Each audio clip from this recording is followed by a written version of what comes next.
Starting to stream. Aha, the McConaughey's.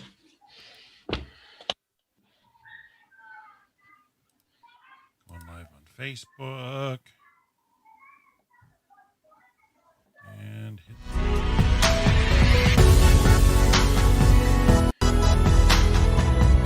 Everything's fine.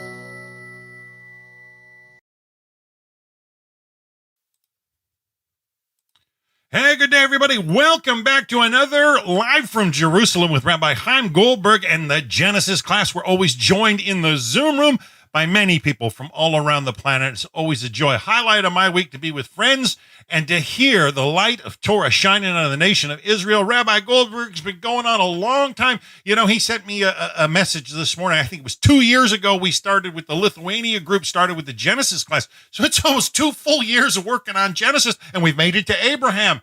Baruch Hashem, you know, it's all good, and let's hope it keeps on going as good as it has been. I know it's always great when we hear from the rabbis out of Jerusalem. So let's just jump right in and see how the rabbi's doing.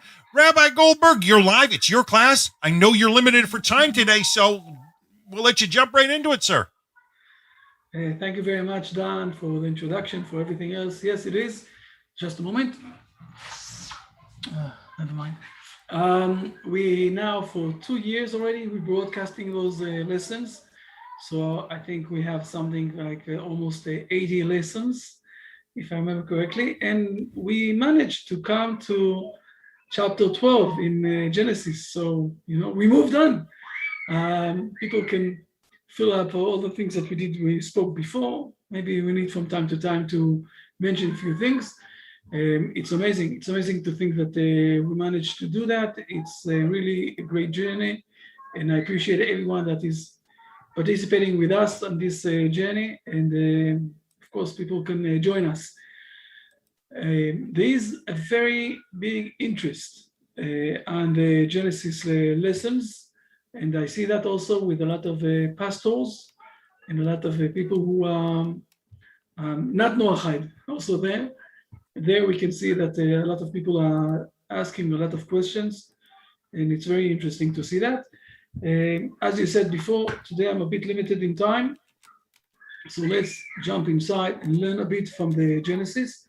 I want, before we go into the scripture itself and to speak about the verses and what they are saying to us, what God is saying to us through those verses, I want to remind us things that we spoke in the last 2-3 weeks.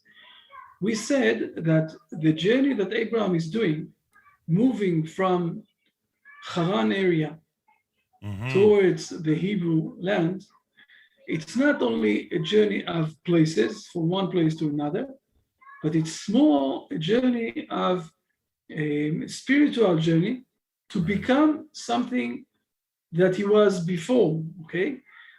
Not to, I will say it like that. His forefather, you know, the old one, Abel, that was a prophet, and his prophecy was that we want to unite together all the humanity here in this world. The family forgot it a bit, and also Abraham with him, and now he is doing a journey. God is leading him a journey towards back to his real dynasty, what exactly he's supposed to do. Those are things that we've learned. So the first step was, and we said it, I think it was almost 2 months ago, that we spoke about the Midrashim. It's not written down clear and loud in the scripture itself, but we have it, you know, oral tradition, and it's also hinted here and there in the verses that one of the things that Nimrod did, one of the biggest kings in those days, he was throwing the Hebrew people to the gas chambers. It sounds familiar, but not a long time ago we saw that also in Europe. But this is what happened to the family of Abraham himself also. And Abraham and his father went away from this place, and they were the last people of the Hebrew people. And in this situation that he was supposed to decide, to declare, does he believe in God or believe in Nimrod as the king? This was the first step that started Abraham's journey. The second stage, we spoke about this last week, that God asked him to go out from his father's home concept. His father's home concept is that the Hebrew people are supposed to stay or to live in all sorts of places in the world. And from those places, wherever they live, they need to live in Italy, they need to live in England, they need to live in the United States, they need to live everywhere. And from wherever they're living, they're supposed to say or to show the glory of God. This was Abraham's thoughts and his father's thoughts. And God told him, no. We want something else. You're supposed to go and to build up a nation that will live in the Hebrew land. And as a full nation, this is the way to bring the words of God to the world. Let's be frankly, okay, in the last 2,000 years, we saw that the Hebrew people went from one place to another, and they moved along the world, but only in our days, where the Hebrew people have their own country, and they're standing by themselves, and they even managed to give vaccine to most of the population. So today we are also not going with masks outside. We're not going with masks, something very unique. I think that in Italy, you still go with masks and you're still in the quarantine, and the same is happening in Lithuania, same is happening in England. Now in Israel, but only today that the Hebrew people have their own homeland, this is where people starting to recognize and to appreciate and to listen to what the Hebrew people have to say. In the last 2,000 years, where the Hebrew people went from one place to another, this didn't give any, I will say, recognition to God's words in this world.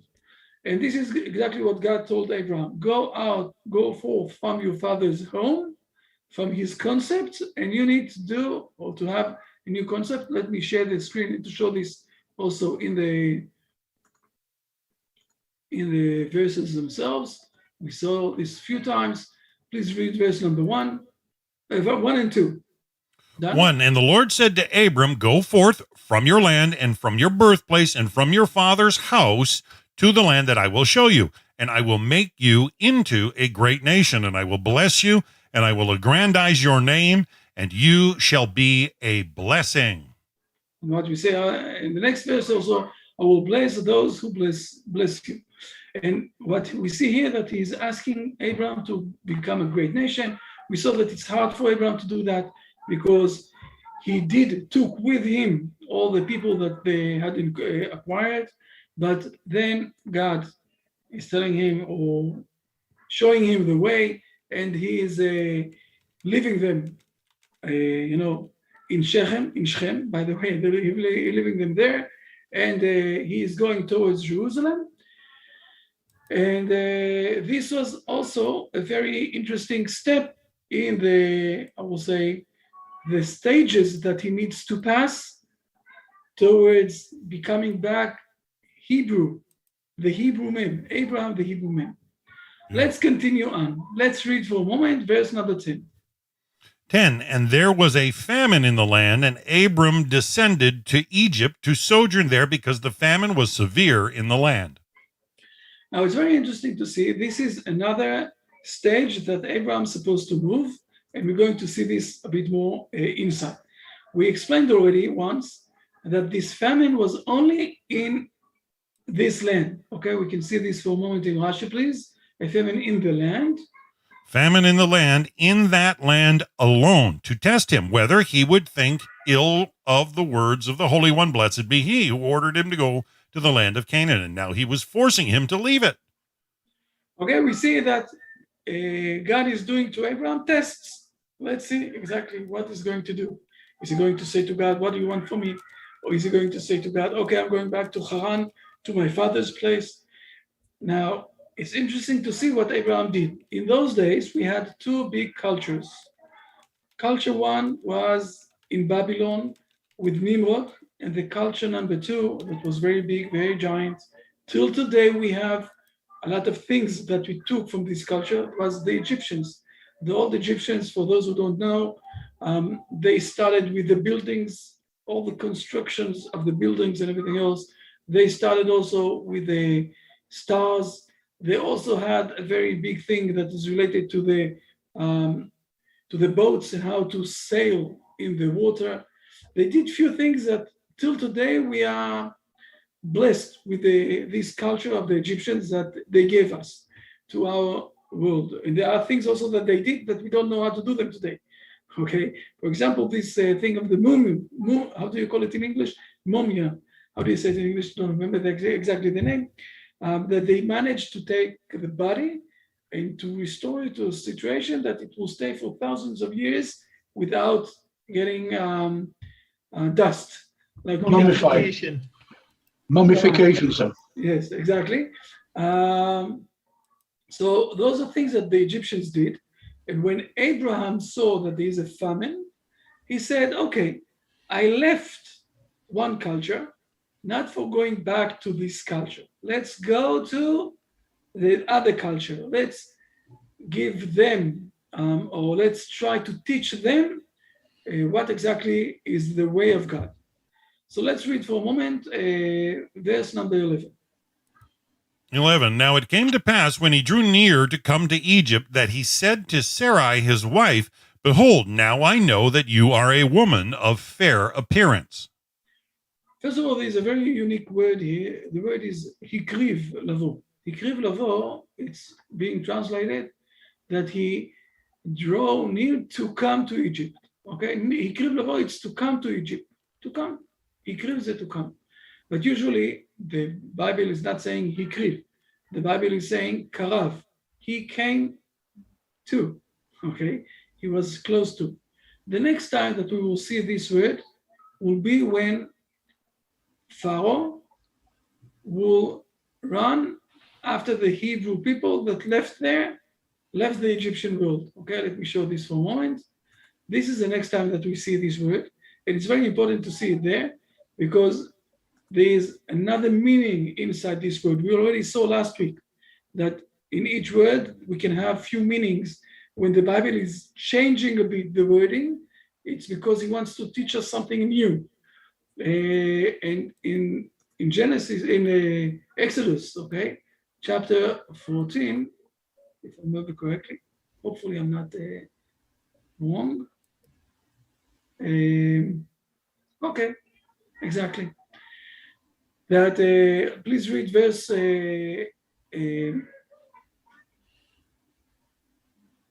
1 till 4. Okay, read those verses. 1. The Lord spoke to Moses, saying, speak to the children of Israel, and let them turn back and encamp in front of Pi-hahiroth, between Migdol and the sea, in front of Baal-zephon. You shall encamp opposite it by the sea.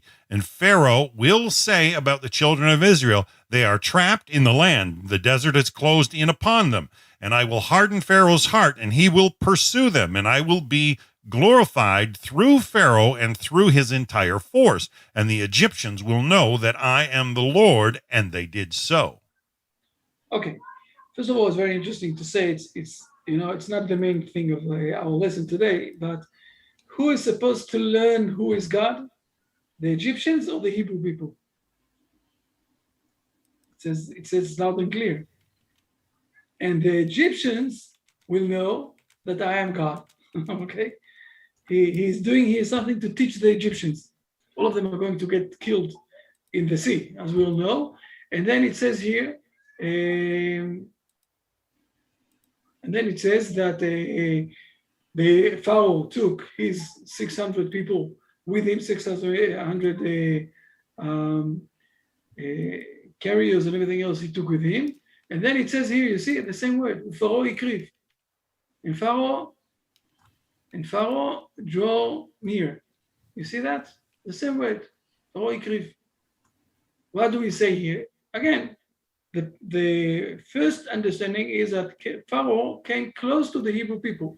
And this is where they saw Pharaoh and they were very terrified. Okay, they were very afraid from Pharaoh. Don't forget that he was their master for a very long time, a few hundred years. So they were very terrified. And what is happening when they are terrified? They are praying to God. So this word is also saying something else, that Pharaoh, because he came towards the Hebrew people, they started to get closer to God. He got closer to them and they were terrified. So they went to God and started to pray to God. This is what this word is double meaning. From one meaning, it's that Pharaoh came nearby them. And the other meaning is that they decided to be closer with God because they started to pray to God. And it's the same thing here with us, okay? But when Abraham is coming towards the Egyptians, he is starting to realize a few things, and he is starting also to pray or to ask some things that he will manage to stay alive. And this is what is happening in verse number 11 and verse number 12. Please read 11, 12, and 13. 11. Now it came to pass when he drew near to come to Egypt that he said to Sarai his wife, Behold, now I know that you are a woman of fair appearance, and it will come to pass when the Egyptians see you that they will say, This is his wife, and they will slay me and let you live. Please say that you are my sister, in order that it will go well with me because of you, and that my soul may live because of you. So now Abraham is starting to do all sorts of tricks. Now it's a bit, I will say, it's a bit weird, this situation, because if we know already that when Nimrod is asking Abraham, who do you believe in? And Abraham is playing with him, and Nimrod is sending him or throwing him inside the fire. And Abraham is managing to stay alive, and God is saving and everything else. So why he's starting to do all sorts of tricks here to ask his wife that she will, a bit of a lie, not the exact truth, that she will say that she's his sister, so they won't kill her. Why doesn't he trust God just like before? Something here is much more profound in this situation and in this behavior of Abraham. We need to understand what's happening here. And I want to say that there are two things that we need to learn here with the situation, with this story of Abraham. And there is something also as a very important note before we will start to drive inside to those profound issues that Abraham is teaching us. And again, this is one of the tests that Abraham is passing. I will mention, before we will start to go inside to those verses and what's happening here, I will mention also that some of our sages are saying that Abraham didn't behave in the right manner, and everything that happened to him will happen to his sons, to his kids, okay? When they will be in Egypt, the Egyptians will throw out or will kill all the guys, the boys, and will take the woman for themselves. Just exactly what will happen to Abraham in a moment, in the next verse. And Abraham is going out from Egypt with a lot of presents. And when the Hebrew people went out from Egypt, they got also a lot of presents. So there are also some of the sages who are saying that Abraham didn't really behave in the right way. And this was because of that, he got punishment that his children will be in the Egypt slavery. Let's leave this aside. first of all, I want to say a note. It's a very important note. So please read Abraham and the words, behold, now I know that you are a woman of fair appearance. Now, sorry, okay. They're already 75 years old. Remember that? Remember that? I will show this to you for a moment. It is. And Abraham was 75 years old when he left Haran. 75 years old. Sarah already 65 years old. I think they were married for more than 30 years. So only now he knows that she is a very nice, very, a woman with a fair appearance, with a very nice appearance. Something here is not right. So this is a note. This is not the main issue. Please read the note in Rashi. I hope it's...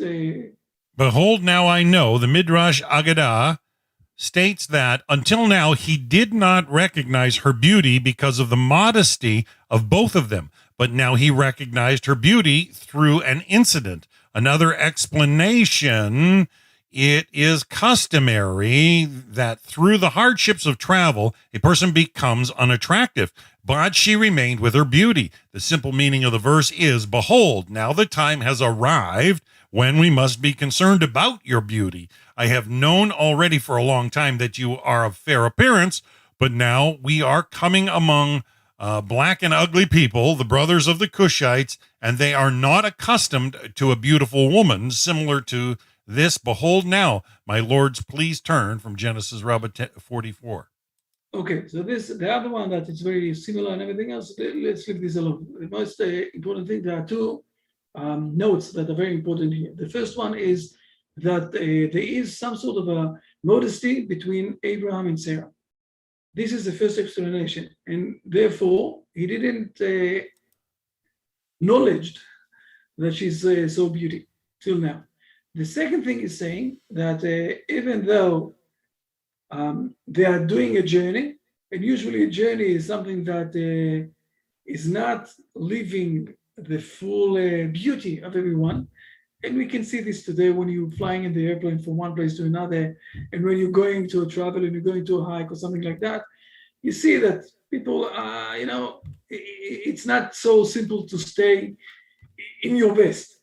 But here with Abraham, part of the blessing was that she stayed in the same level of beauty. Therefore, she was a very, Abraham was very, he didn't know what will happen now. And this is very, he's saying to her, please, they are going to kill me and they're going to let you to live. Please tell everybody that you're my sister. Now, I want to say two important, I will say the main point of this situation. The first one is, this is the first time that we see that there is a discussion to kill husband and wife, but not a discussion someone wants to kill someone else.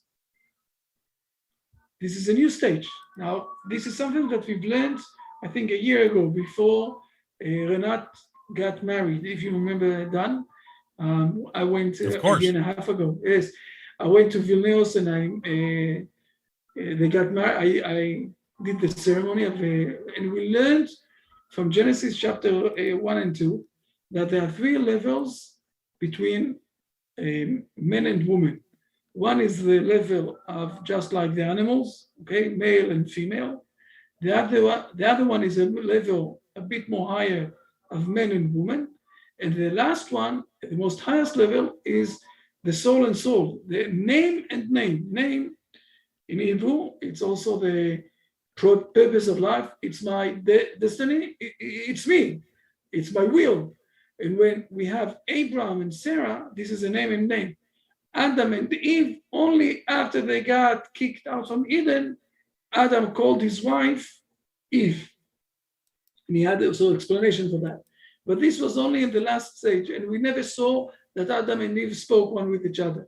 So we're saying in some sort of a sense of humor that if Adam and Eve would have spoken one with each other, when she gave him this fruit that she wasn't supposed to give him, he was supposed to say to her, what is that? No, this is a food that you can't eat. Oh, okay, so I won't eat it. So, but they didn't spoke. And then we see, after a few generations of the Cain's generation, that there is some sort of a discussion. I'll show this for a moment. I'll show this. There is a discussion. Let's say, right here. There is a discussion between wife and husband, but this is a discussion of, it's hidden inside a lot of violence. I will show this to you for a moment. This is in chapter 4, Genesis chapter 4, when we have the destiny of Cain. Okay, please read verse number 19. 19. And Lamech took himself 2 wives. One was named Adah, and the other was named Zillah. And we spoke about this, that 2 women, because one he wants to have children from, and the other one he wants to have a lot of joy. Okay, we spoke about this. And then we see that they're speaking one with each other. Please read this verse. Now Lamech said to his wives, Adah and Zillah, hearken to my voice, wives of Lamech. Incline your ears to my words, for I have slain a man by wounding him, and a child by bruising him. In other words, he's saying to them like that, listen to me good, because I already killed someone. If you won't listen to me, be careful with me. I'm a person that knows how to kill someone else. And this is not the stage of relationship between man and his wife. The first time that we see that someone is trying or managing to speak with his wife and to bring her to the level of a sister. Now, I need to explain this. There are the connection between husband and wife. It's have 2 levels. Level 1 is inside the door, when they are husband and wife, and they have all those 3 levels. It's something very intimate between them. The level outside is more like a brother and sister, where they're supposed to be very, they're not supposed to show all the relationship between them in the outside door. And the first couple who are managing to start to speak one with each other, okay, and not only to speak one with each other, to do something all totally different from the Egyptians. I want to remind you all that in the Egyptians' old world, it was, the norm was that the king will marry his sister. So they took the wife, or they took the woman, and as an obstacle to serve the king. Here we're taking something else. We're taking someone that is his wife, and he's raising her to the level of the sister. He's starting to speak one with each other. So first of all, we are learning here that there is also the level that in this family, they will manage to speak one with each other. I will show this to you for a moment. Also, in the continuous of this Genesis, and it's very one before, when Jacob have 2 wives, not 1. Okay, it's a big hassle to have 2 wives, as we all know, and it says here.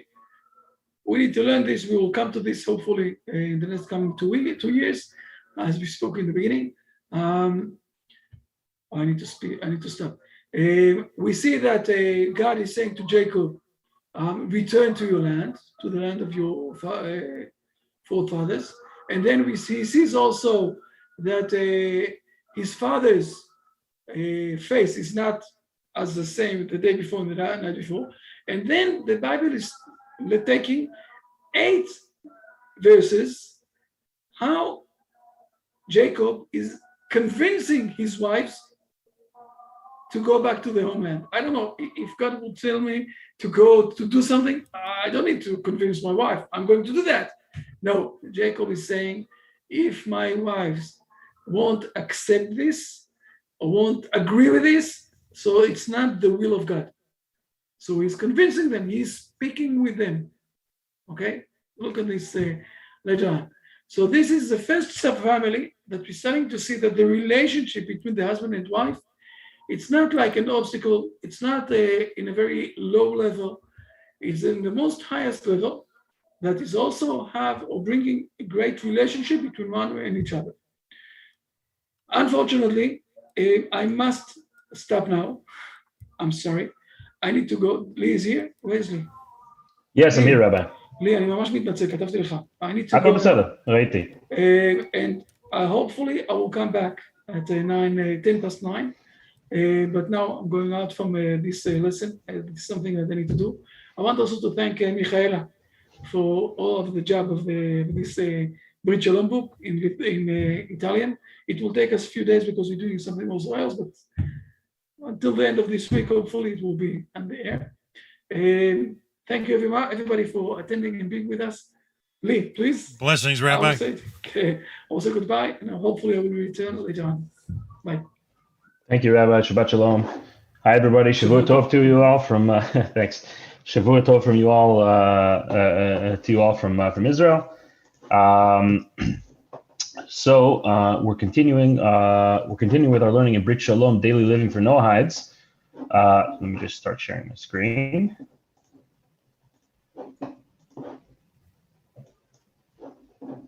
Okay, there we go. All right, and exciting news is that we're getting into, we're nearing the end of the third section, what I labeled Man and Fellow, the chapters on the family and human life and possessions and animals. We're finishing up chapter 8, hopefully today, getting on to chapter 9, judicial systems and the laws of the state, and then we'll be finishing up with section 4, Man and Self. So exciting, we're making progress. Chapters 9 and 10 are a little bit more technical. They're a little bit more dry, if you will.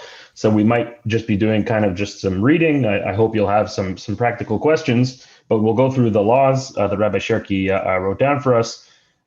So hang tight. Before we begin, we are near the end of chapter 8 here. I think we got to clause number 6, if I'm not mistaken. We had a couple of questions from last week that I wanted to try to address. So one of the questions was with regards to horse racing. I guess it would also apply to dog racing. As we see here, we're in the section now, I think, on proper conduct. This is with regards to animal suffering and making use of animals in the right fashion. According to the will of God. Okay, so we had a clause here. The sages were uncomfortable with the idea of using animals for games or sport because they suffer from such activities, such as in bullfights and hunting for sport. Okay, so bullfights, it's quite clear where there's like clear animal suffering, right? There's a negative commandment, like a don't do this kind of commandment, where there is direct animal suffering and there's no clear human benefit. Right? We spoke in the past about where there is clear human benefit, say for clothing and for medicine, etc. So this is what the world was given under the dominion of mankind by God for. To use the tools that God gave us for the progression of mankind and the world at large. But here, where there's no real clear benefit, it's just leisure. So this is quite clear, right? Bullfighting and chicken fighting, etc. But with regards to horse racing and dog racing, so I found an interesting tshuva, an interesting responsum by one of the former chief rabbis here in Israel. He's writing this to a Jewish audience, but I think there's a lot to learn from it for the Noahide audience. I asked our rabbi here, and I have yet to get a response that if all of the clauses here in the law are pertinent to Noahides, but I'll explain them anyway. I think it's important to go through. So basically, he reasons the prohibition against horse racing in three fashions.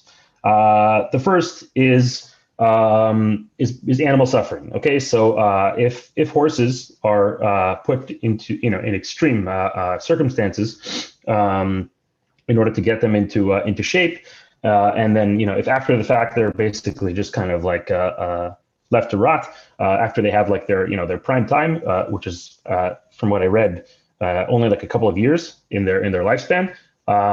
So if there is clear animal suffering, so it would be quite clear that it would fall under this category, under this prohibition.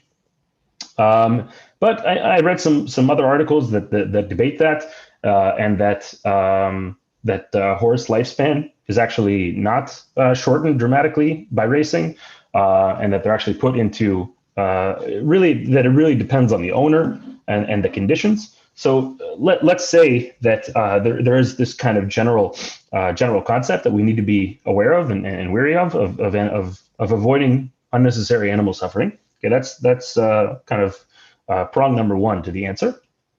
Prong number two is a general idea, which is basically that kind of prong two and three to the answer are kind of related, but it's what's called like trying to come up with a translation for it. It comes from the first chapter of Tehillim.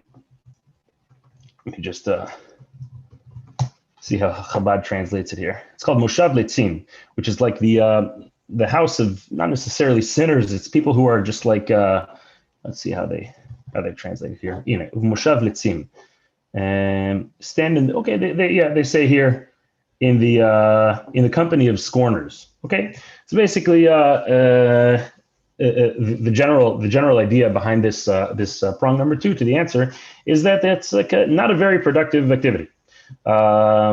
You could say this about a lot of things, right? You could say it about a great deal of activities that fall under the category of leisure, and there's a lot of to be discussed about the Torah's approach to leisure. Just in one sentence, leisure is kosher. Leisurely activities are kosher, but life isn't about just like convenience, right? We were brought into the world to, as we've spoken about many times, to work hard and to use the tools that God gave us to better ourselves and the world at large. So like we need to basically use it kind of like a medicine, leisure, where however much we need leisure in order to like calm ourselves down, give ourselves a little bit, calm our worries, etc. In order to give us the peace of mind necessary to keep working in the service of God. To that degree, leisure is kosher. Much more than that, it's like not so productive. And it's possible that like if a person tries to do less than that, then he could like stress himself out, and that's also unhealthy. So there's this fine line, but bottom line is leisure is kosher. But here, where it's like the circumstances of the leisure are also not so productive. There's like a world of difference between like, let's say, taking a walk in the park or like hiking or something, and like just going and passively watching animals either fight or race around. So this is like prong number two, that it's not a very productive activity. It's usually revolves around drinking and betting, right? That's like prong number three, is like it's usually goes along with other activities like betting. Now, gambling is is also an interesting subject, and one that bears we need to like discuss. But basically, gambling is not like it's frowned upon. It's not looked upon so favorably. There's like, again, there's in Jewish law, there's what to be discussed about a person involved like in professional gambling, if he's even considered a kosher witness in court. So like again, in general, the idea being that like gambling is not a very productive human activity. While it might be difficult to say that like this is an outright prohibition to let's say watch horse races, there's I think a separate question, which is like if a person wants to be like the owner of a horse or the horse jockey, where he's like more actively involved in the process. I think that might be a separate question. But let's say the question is just passively watching. So while I haven't gotten a clear-cut black and white answer of if it's like expressly prohibited, we can see that the general idea is it's like not such a mitzvah. It's like there are more productive things that you could be doing with your time. Okay, so I hope that was helpful.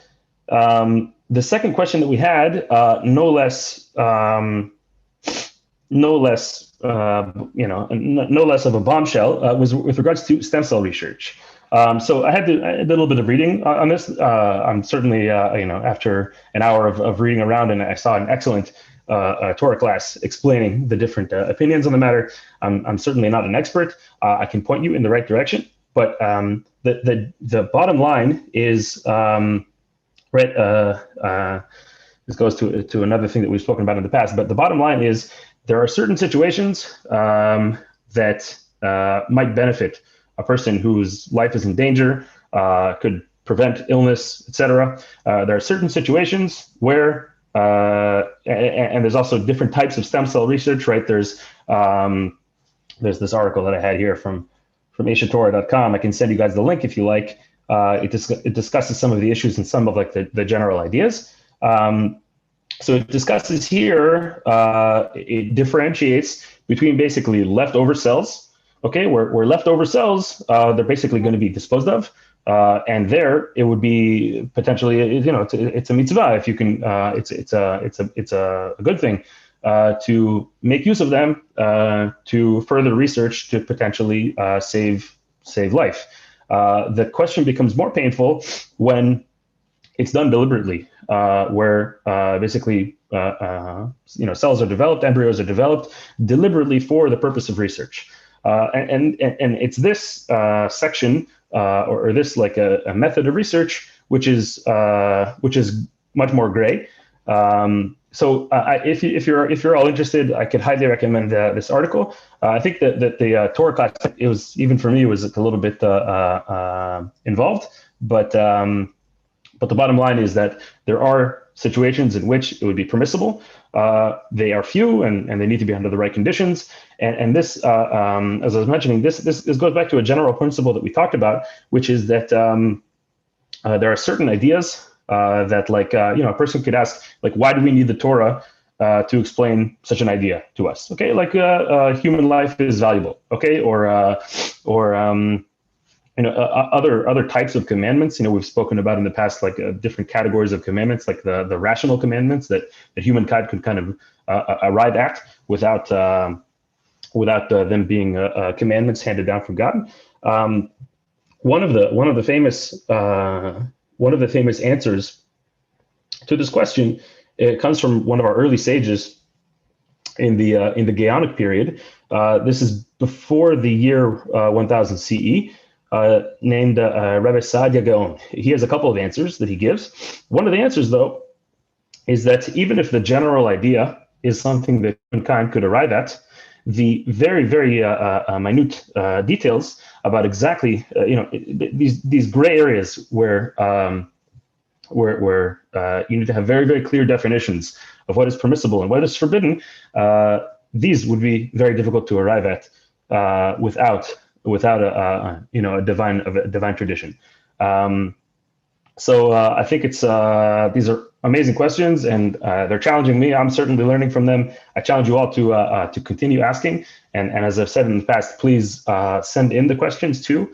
Hopefully we can get either Rabbi Chaim or Rabbi Shirky or the other rabbis on staff to answer the questions online, so others can benefit from them. There was another more general question, kind of like a philosophical question. I think it came from the YouTube channel, asking about why Hashem gave animals ruthless natures. Okay, so you can see on National Geographic or something, you just go on safari and you can see animals behaving in ways that are repulsive to most human beings.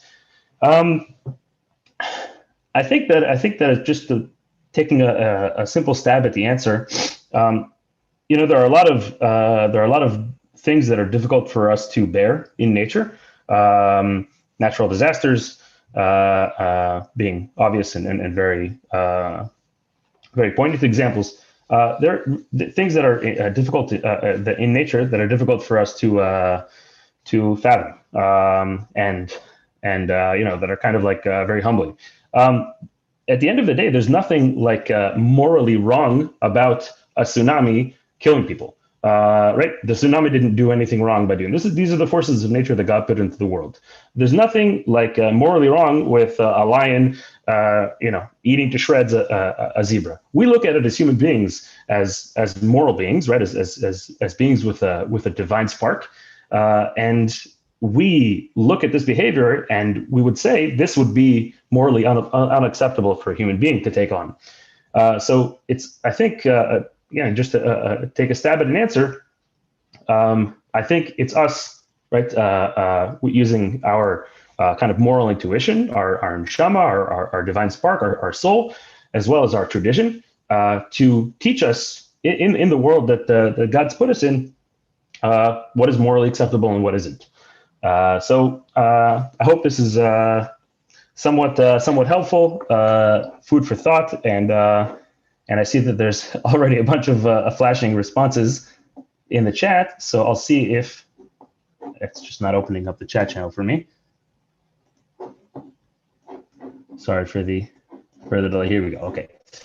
So it says like this. Oh, geez. Okay. What amount of meat would be considered not excessive? How much weekly red meat would be proper? Okay, I don't think that there's. Travis asks about the amount of meat. This is in relation to a clause here 5 that we read. Okay, about eating meat and drinking wine in excess. And Travis asks, what does excess mean? I think this is basically up to the individual to define. There's going to be certain people who need the protein. I saw a blogger recently who swears by it's called like a lion's diet, where she only eats meat. So kind of depends on the individual, but it goes back to the general idea that we need to use the tools that God gave us for betterment. And once it's not really so much for betterment, then it becomes excessive. If it's just for our pleasure, again, we spoke about the kosherness of also having pleasure in life. But once it's extravagant, then it becomes not productive. So it's difficult to put a textbook definition on this, Travis, but I think each person kind of knows, each person can develop an intuition for this. Harvesting something not making as God in his mind. And many people trust the science of trusting in Hashem, the true healer. Okay, Travis asks about stem cell research, and I think it goes into other types of medical research. Basically improving quality of life, also lengthening life. It's a general philosophical question or a general question in a Torah worldview outlook. How much to rely on medical research and medical development. The general approach in the vast majority of the Torah world is that God put these tools specifically in these generations for us to use them, and that it's a mitzvah for a person to not only get one medical opinion, but to get even multiple medical opinions. I heard it in the name of one of our primary sages in the past generation, named the Chazon Ish. He was like a leading authority here in Israel. That it's a mitzvah. It's a great deed for a person to get even multiple medical opinions in this generation. This is what people have become accustomed to, and we see that it improves longevity and quality of life. At the same time, I think we mentioned this in the past. I was just giving my daughter, she has allergic reactions to mosquito bites. Okay, so there's a little section in the siddur, in the prayer book, where before you take a pill, before you take any sort of medicine, you say, please God, that the tool that you put into my hands, it should be a tool of healing for me, right? Because at the end of the day, a person could do a million and one things. To separate between the living and the deceased. Fortunately, my wife's sister passed away about 6 months ago, and she did everything. She passed away of ovarian cancer, and they did everything from the beginning to get every test done and go through all the different types of experimental research being done. And she went through a tremendous suffering in order to try as much as possible to save her life in quantity and quality. And at the end of the day, God decided that it was her time, and that's a totally separate question, question of suffering in life. But the bottom line is, it's a mitzvah to improve our quality and longevity of life. At the same time, remember who gave it to us and why he gave it to us. I hope that helps. Angelica, the same question as Travis. Stem cells trying to make humans in a dish. Okay, great. So Angelica says, well, you could say this is a human being in a petri dish. So it's clearly forbidden.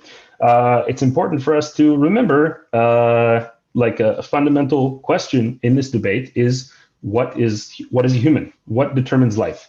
Okay, so one of the directions taken in this article, before I forget, if it's helpful for you all, I can include it here in the chat. Okay, just a second. Stem cell research. Okay, h.com. All right, awesome article. It discusses stem cells that were they not to be used, they would die. They would expire on their own. Okay, so this is like another direction or another path of logic taken that this isn't the life that would be self-sustaining. Unless it's unless there's cells that were implanted into a womb and they began to develop, and then they had the potential of actually eventually becoming a self-sustaining life. So this is another direction taken that it would be permissible to use those cells. So it's important to remember that, and he says here at the end of his article, I think a great statement. We've also spoken about this in the past. Okay, he says here, the halachic, or the legal process, offers fascinating insights into all areas of ethics. Okay, like the dirt under your fingernail, and also stem cell research and your business dealings, and literally all of life, right? Because our Torah is a Torah of life. It deals with all avenues of life, including biomedical ethics. It gives us the opportunity to evaluate the explosion of technology that surrounds us through the lens of the Torah, ensuring that we remain the masters of our science and not vice versa. Judaism has no issue with technology. It only requires the ethical and responsible use of science to better our lives. Let us pray that tomorrow our patients will be cured. Right. So we're dealing with very gray areas and very difficult questions, and this is what the Hall of Study is meant for. Cracking open these questions and asking really, really difficult questions that are at the bleeding edge of medical research and civil rights, etc., to find out, what does God want from us? What is the way of God in the world to bring humanity to perfection? So we can't suffice with simple answers. Anna asks, is abortion ever allowed? The answer is yes. We spoke about certain situations in which basically the fetus is a danger to the mother's life, and there he would basically be considered like a pursuer or somebody who's like chasing after somebody else. And so there are situations in which you're saving the mother's life, right? It's another separate discussion, but the short answer is there are situations in which it's permitted. Person needs to obviously consult with one's doctor and one's rabbi or Noahide sage to find out exactly the situation that the person is in. Used to contaminate the body without knowledge. I'm not understanding your question, Travis, about the evil inclination. We're not to eat the flesh with blood because the soul is not just asking for clarity. To the cells belonging to that person. I'm not understanding the connection between the concepts, Travis. I apologize. Maybe we'll continue with chapter 8. We'll try to get back to the questions at the end. Okay, so I think we left off with clause 5, talking about meat or wine in excess. Okay, And we said we want to use all the tools that God gave us, including food, etc., for our betterment. When it's like when it's excessive, and each person knows what that level is, then it's like it's no longer productive. It doesn't help us to be better people. Blood for clause 6. Blood from a slaughtered undomesticated animal or from a slaughtered bird should be covered with earth. Actually, I think we discussed this again, where the blood is like the life blood. This is what like the channel of the soul. As soon as the blood is entirely removed, okay, so there's no more life, right? The life is contingent on the blood. Okay, and here we're covering it out of respect for the life that it carried. Clause 7, whoever wants to be strict with himself and eat only kosher foods according to the laws of Judaism can do so. Meaning you're not required, but there's a level of like piety that a person can take on, and may even accept upon himself a portion of the laws of kashrut. And here are some of these laws. Not to, I think actually Dan asked about this. Maybe not this one, but the next one. Not to eat treifa, or unfit meat, that is, meat from an animal with a fatal defect. Okay, there's a bunch of different examples brought in the oral tradition about what is a fatal defect. This is either an animal that was sick or an animal that had some sort of puncture in one of its, in the lung or one of the limbs. Maybe they like ingested a nail or something like this. These would be forbidden for Jews to eat. And we're seeing that like baseline law, they're permissible for Noahides, but there's a level of piety in staying away from them. Second, not to eat animals or birds that died without being slaughtered by human beings. I think this is Dan's question directly. So it was I forgot what you called it in English, but basically an animal that died on the side of the road. Permission to eat such. No, okay. I thought there was a footnote that helped us out. Okay, not to eat any of the animals forbidden to a Jew as they're listed in the book of Leviticus. So laundry list of different species.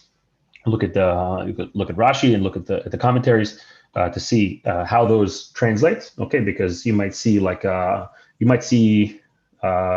word in the Torah and it's like it's used colloquially today in a different way. So important to look up commentaries, and not to eat meat mixed with milk or other dairy products.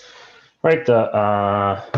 Maybe a concept that you're familiar with, right? Where there's like in a Jewish kitchen, there's a separation between meat and milk, and there's varying customs as to how long a person waits between eating meat and milk. A fascinating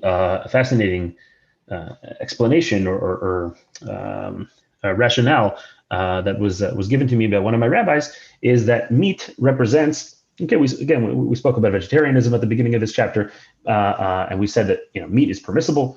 Baseline law is that meat is permissible, but at the end of the day, meat represents judgment, right? Meat represents death, right? In order to eat a hamburger, there's no real way to go about it except these soy burgers and these petri dish burgers that are being developed today. But traditionally speaking, there's no way to eat a hamburger without killing a cow.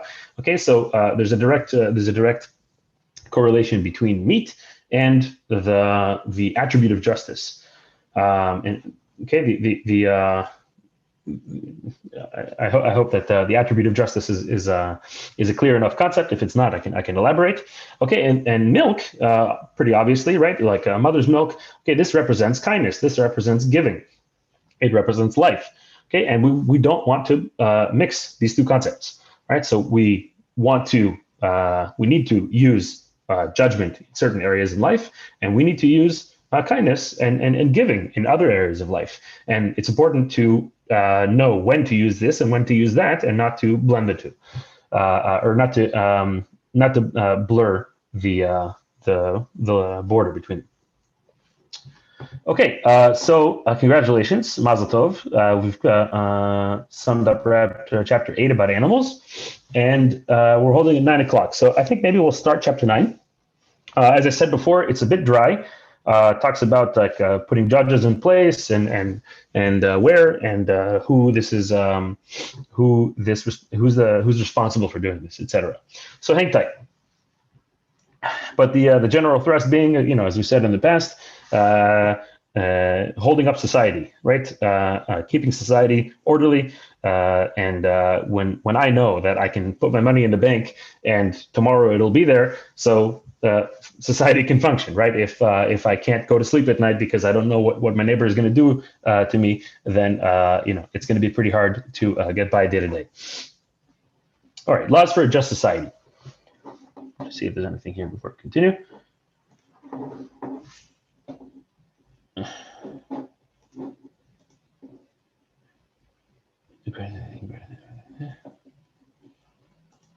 I'll try to come back to it, Angelica, at the end. I see it's a question about gratitude. Okay, I shall. Actually, Dan, you just read the verses so lovely? Do you want to read the verses that we have here?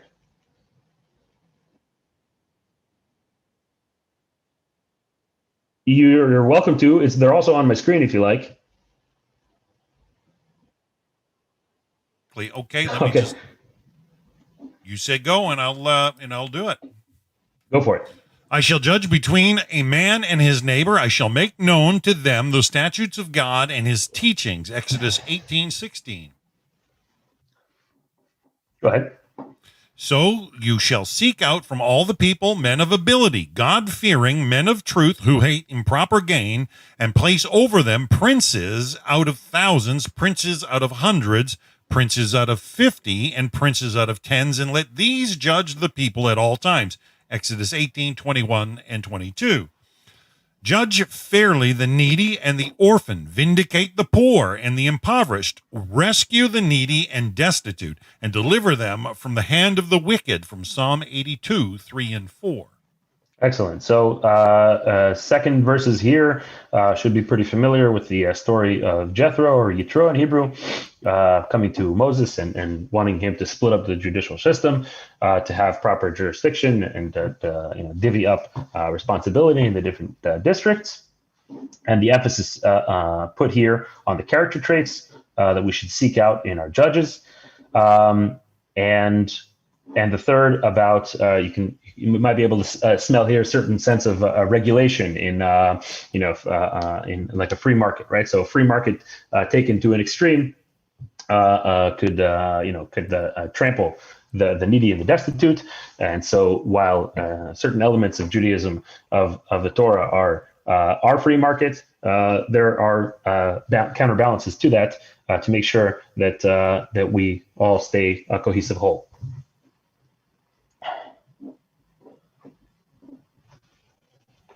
Clause 1, it is the duty of the leaders of a society to set up a judicial system that will rule with justice. Okay, we'll see here later on also that this is up to the heads of the state, up to the heads of the either the community or the state government, who are legislating the laws and keeping society together. The value of justice was already established at the beginning of the nation of Israel's history. Regarding God choosing Abraham, it was said, in order that he should command his children and his household after him, that they would keep the way of the Lord to practice charity and justice. This is, I think, a verse that we spoke about in the past in the context of family, the family being the channel, the vehicle for doing this in the world. But the emphasis here being on these two poles that we spoke about in the past, right? Justice and charity, or judgment and kindness. Okay. King Solomon designated doing justice as one of the central functions of the state. With justice, a king will rule the land. The Messiah king will bring about doing justice in the world to perfection, as it said in Isaiah, and he will judge among the nations and reprove many nations, and they will beat their swords into plowshares and their spears into pruning hooks. Nation shall not lift up sword against nation, and they will not learn war anymore. May this be fulfilled speedily in our days. Clause 3. The generation of the flood had to be destroyed, because they lived without justice, as it was said, the end of all flesh has come before me, for the earth is filled with wrongdoing. And it's brought, you can look here at the commentaries in Genesis chapter 6, the various forms of injustice and depravity that were taking place during the generation of the flood. So too, clause 4, the laws of the state need to be good and upright. Sodom and Gomorrah were destroyed since they judged in courts of injustice. I was looking up the source here in the Talmud, right? In the Talmud, it said there that there was a law. Rabbi Shirky has a long explanation as to what was the philosophy behind Sodom and Gomorrah, but it's brought in the Talmud that there was a law that placed tremendous burden upon the poor in order to not do any sort of kindness with the poor. Again, you can look into Rabbi Shirky's explanations as to why this was the philosophy of Sodom and Gomorrah, but in their wickedness, they were struck down. Clause 5, included in this mitzvah of just judgment, is the duty to teach the people the laws that Noahides were commanded to keep. Right? So this is awesome. We're doing this right now. And if we spoke about it in the past, I think it was with regards to prayer, with regards to other customs, something that we found encouraged in the literature that you all should do with your families and with your friends. Also have like learning groups, prayer groups, and in doing so, fulfilling fulfilling the will of God. It is the obligation of Noahide sages to make statutes and legislate just laws, and to make fences according to these laws, in order that the world will not be destroyed, to keep society orderly and to enforce said laws. So for those who aren't familiar with this concept of making fences, all right, it's brought in a piece that we've referenced many times. It's called Pirkei Avot, or in English, the translation is the Ethics of the Fathers. This is something you could find straight on Chabad.org. You could find on Sefaria, the English translations and wonderful commentaries. These are ethical teachings to live by. Wonderful piece. And it's customary to, actually this time of year between Passover and Shavuot to learn it in the synagogues. So highly recommended. The concept of making fences.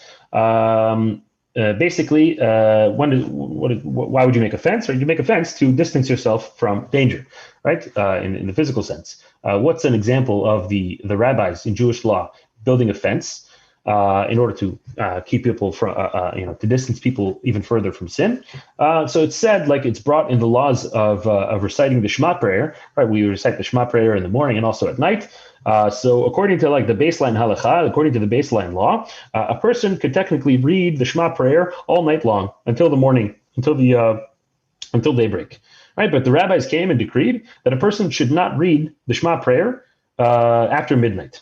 And it's okay, it's brought in the Talmud. Why did they do this? In order to basically distance the person from sin or from not fulfilling his commandment. A person could just say, no problem, I'll just make an early alarm clock. I'll say the Shema prayer before daybreak, and no problem. I fulfilled my obligation. What's going to happen? He's going to be tired. He's not going to wake up on time. It's going to be winter. He's going to want to stay in bed. Okay, so in order to distance from sin, they built fences. And clause 6 here, I think, also brings us back to another concept that we spoke about in the past, which is that these fences, these laws and fences, could be very cultural specific, right? There may be a certain fence which is more appropriate for Eastern culture, and another fence which is more appropriate, which may be either more lenient or even more strict in Western culture. And this is important. This kind of fine-tuned nature of Noahide law is very important. We want to keep the richness of mankind and channel it through the prism of Torah.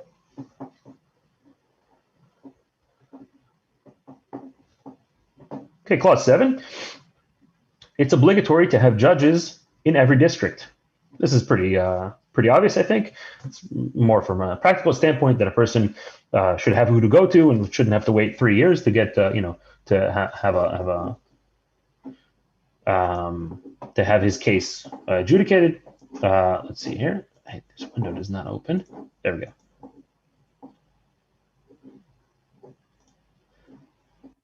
go. Not understanding the question, Angelica. It's a little bit outside of the scope of the current discussion, so maybe we'll get back to it at the end. Okay, so here, practical understanding. Okay, have enough judges so that you could get all cases attended to.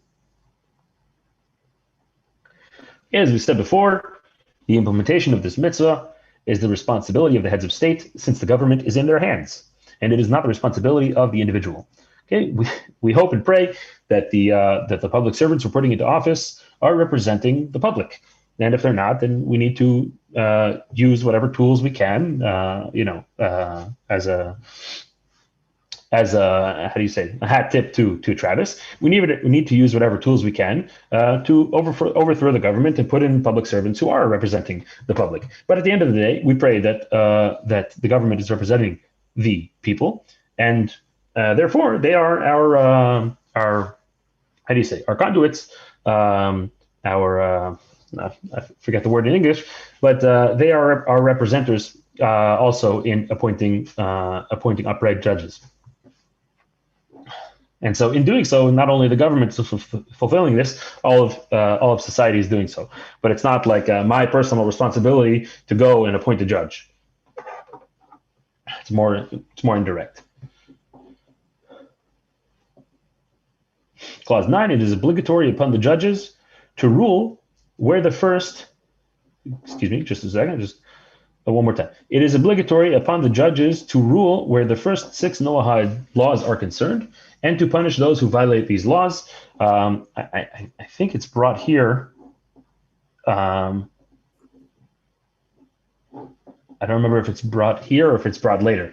That setting up such courts need to have a certain amount of jurisdiction, a certain amount of power granted to them by the government legally in the legal framework.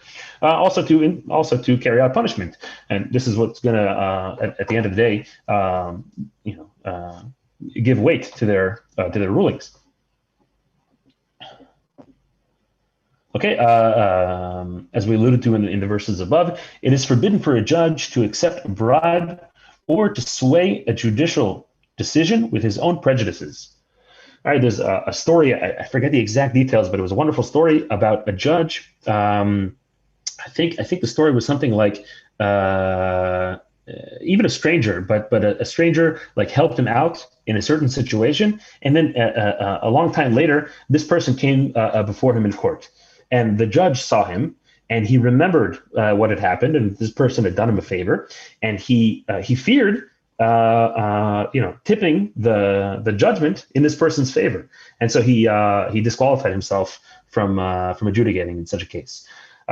This is the extreme level of care that we need to have when we're carrying out justice, right? As we said, this is like the glue that's tying a society together. And so we hope and we pray that we're putting upright people into these positions, and that they're taking extreme care to avoid bribery and to avoid other things swaying their judgment. We're holding it at almost 9:15, so maybe a couple more clauses, and then maybe some questions, and we'll wrap it up. Clause 11: it is forbidden to carry out a punishment before the accused stands trial. Right, so proper representation. Thankfully, a lot of these things are already pretty commonplace in the Western world. I think also in the Eastern world. It's forbidden to delay judgment, that is, to lengthen the judicial process, the handing down of a verdict, and administering any sentence in the absence of a legitimate reason for doing so. Okay, we also don't want the obstruction of justice, right? We don't want to delay this process and get in its way. As we said, this is like the backbone, the glue holding society together. I think maybe we'll wrap it up here. We have a couple of longer clauses, and I don't want the more dry nature of these chapters to wear you all down. Let's see what we have here in the chat. Actually, Dan, maybe we'll give some preference to the social media questions or the YouTube. We're not getting a ton. There has been some more action on Facebook of late. I mean, we're getting good questions from Roberta in the UK. Esther in Newfoundland has been asking a few questions, but nothing that we couldn't deal with. And then what I find is so beautiful about Brit Shalom is that even when the question gets sparked in your mind, if you keep reading, you'll find that, oh, it's now brought up. Kind of like when you said earlier when I brought up about carrion or dead deceased animals on the side of the road and things like that. You notice how 2 weeks or a week later, there it is. It's expressly there. I find Rabbi Shirky has really brought out everything in there in such a unique pocket-sized fashion. I mean, the thickness of the book is just, and yet the answers are there and put forward in such a way. The YouTube has been actually lots of people, lots of chat. Pappy had asked for a copy, so I gave him a link there where he can get one on YouTube. But for the most part, I think you've got good questions here in the chat. And I did invite, and I wanted to see if friend Shari is there in the Zoom room because he has trouble logging in. He's in Nampula, Mozambique, in Africa. And so I gave him the link, and he said he made it into the Zoom room. So if you get out of your share screen, we can see if he's there. The point being, we want people around the globe to know we're open. And Lee, you're doing just such a great job sharing this. I appreciate it, Dan. Thank you, and I totally agree with what you said about the learning. One of my rabbis said, in the excitement of learning, you have a burning question, you want to get it answered immediately. Sometimes he says, Lee, just keep reading. Sometimes the answer is on the next page or something. It's around the corner, around the bend. Yeah. Exactly, and also when you learn a concept, right, it like kind of it turns on that part of your soul, and then you end up encountering that concept in your everyday life, and it's a wonderful way to reinforce our learning. So awesome. We have a question here from Angelica in the chat about gratitude and it being a fine line, how much we rely on science. So yes, Angelica, I hope I'm getting the general thrust of your question. It's true. We need to be very careful that we use the tools that God gave us. Remember who gave them to us, and remember that using them is it's a wonderful thing, and it's what God wants from us. But He wants us to remember who gave it, who gave those tools to us, and to use them for to better us as human beings and to perfect His world. This is why, Lee, for example, for a moment, this is why also it's very important from time to time to go away from Facebook for a few days and then to come back, because to remember exactly who is rolling who. Facebook is rolling me, or I'm rolling Facebook. Right. We pray in the prayer book. We have a prayer in the morning which says that God should never bring us, God should never test us, and should never bring us trials and tribulations. But at the end of the day, this is also part of the fabric of life that God built in. That sometimes He has little wake up calls. I have a running nose now. Something breaks in the apartment.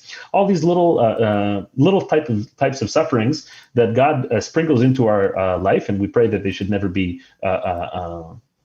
never big, but all these little tests that God gives us in order to waken us up to repent, for to take accounting for our actions, and to better ourselves in all the different roles that we play. Angelica asks about a tsunami, if it's the same type of judgment at Sodom and Gomorrah. So obviously the methods are a little bit different, but yeah, it's a very a painful question. Why does God bring natural disaster to the world? I won't try to do it justice in a sentence. There's as Rabbi Sharkey likes to say, there's an entire book in the Tanakh written about such a thing, the book of Job, the book of Yov, about human suffering. And I guess, as I said, we pray that God should not test us. And that we should awaken to the lessons that He wants us to learn without the tests. I'm sorry, Travis, about your question about crossing over into the cells and the blood belonging to the animal. I'm not getting the gist of the question. All right, the gist of the question is we are given a command that we are not to eat the blood of a living animal, because the blood belongs to the animal. The soul is in the blood, which belongs to the animal and not us. Okay, so therefore, if we're commanded not to take in the animal soul, when we're taking in human embryo, when we're taking human embryo cells, when we're taking human blood in, when we're taking in that, is there not soul? Does that not belong to that individual and not us? See, that's what I'm saying, is we're using the same, it balances out. If you look at it, is it more right for us to take human cells and human blood into us than animal cells or animal blood into us? That was my question. I was just looking for a little more clarity. It's a very in-depth and very hard subject. And this is why I love our learning, Travis. You're one of the hard hitters. I encourage you all to learn from examples like Travis, to bring the heavy questions home, either here and as we said, also to fire away on the website. This is a question that I never asked myself, and I'd love to think about and to read about. If ingesting blood through the mouth is forbidden, so why would infusing blood into my body, which is the same vehicle, right? Infusing blood into my body, why would that be permissible? So this is a wonderful question. I have to think about. Well, thank you for taking the question. I knew it was deep and it might not get answered, but it's one that's just been worrying me or bothering me out here, because I donate blood all the time, and it's wonderful. It's a wonderful mitzvah. Yeah. What would happen if we had to have it, if we got it from the wrong neshama, the wrong type of soul? That was just my thing. Anyway, thank you for giving it a look. Give it a look and let me know what you come up with. Awesome. Thank you, Travis. Can I make a point on that, Ali? Please, yeah, the learning is ours together. Well, it's just the way I look at it is a degree of removal. Like you almost, like out of beef, you cannot get every molecule of blood out of the beef. It's just not possible. And what is blood? I mean, are we talking about the hemoglobin chain? I don't think that getting into the atomic elements is the point. The life of the flesh is in the blood, and it has to do with, like, I think the laws of kashrut really talk about, honestly. Most people don't realize before refrigeration, there was all kinds of things that people would do to try to pass off old or bad meat. You didn't have refrigeration. Salting has been around for thousands of years, to preserve, and salting would actually be used to even draw out the blood, but you still couldn't get every ounce of every droplet potentially out of it. And I think the point is the question of, treating it with thankfulness and wholesomeness, that, that when they ritually slaughter, it's done in a way that is to be quick and as painless as humanly possible, and give thanks that you're only ingesting. And it's not so much about the intricacy of how minutia or chemical, how much chemical blood content is like. I don't think there's ever been a rabbi to say it has to have 0.00003% blood in the meat or it's tainted. I know that they've done a lot of measures and weights with a lot of other things. Yeah, there is in at least in Jewish law with regards to removing blood from meat, there is a certain limit, basically, beyond which, this is not really considered forbidden. There's also basically after meat is salted, you'll get a steak, a kosher steak, right? That was prepared in a kosher fashion from the butcher, and you see that like red juice comes out of the meat, and you could say, how is this permissible? Okay, there's two. It's like there are certain borders, certain definitions brought in the oral tradition as Jewish law that call this blood, and any less than this is not blood that is right. Forbidden. It's not blood that concerns us. Basically, there are many other types of definitions like this in the law that there's a general concept which says that the Torah was not given to angels. right? Like let's say when checking a fruit for insects, right? We're forbidden from eating insects generally. There's very few species that are permissible, right? So how much are you supposed to inspect? And there's a debate today if a person is required to check under a microscope for any sort of critters, or if just looking with the average human eye is possible. And the answer is pretty obvious. How did our grandmothers and great grandmothers do it, right? This is we're human beings, and as we said, the Torah was given to human beings to carry out, and we need to do whatever possible, and this is why also we need rabbis. Not make dogma. I've seen a lot of we need rabbis. religions. Dogma. We need rabbis to pass down our tradition in an accurate fashion. Right. Very good. True that. With me on the blood and the stuff, I studied and I soak when I do a brisket or a roast or that type of meat. I soak it in water for an hour, then I salt it for an hour, then I rinse it, and I do basically I can't kashrot, but I can take the blood out. As much blood as possible. See, that's blood that's infused into the muscle. It's not venous blood. And I think that's what we're mostly talking about is blood in the vessels, blood in the veins, because it rushes through the body at that point. And the soul, the neshama, and the heart that goes through that left ventricle, right? That's what we're talking about is the moving blood. It all moves, but once it's into the muscle, there's a different thought in there. On that thought pattern is whether it's venous or muscular blood, and the fat. It's true. It is true, Travis, what you're saying, and we don't need to take out all the blood because the blood that is inside, very inside, is something that we're living there and we're eating it as it. But you're right. This is one of the differences that we have. Again, we don't. Let's say okay, fine. We said enough. We don't need to say more.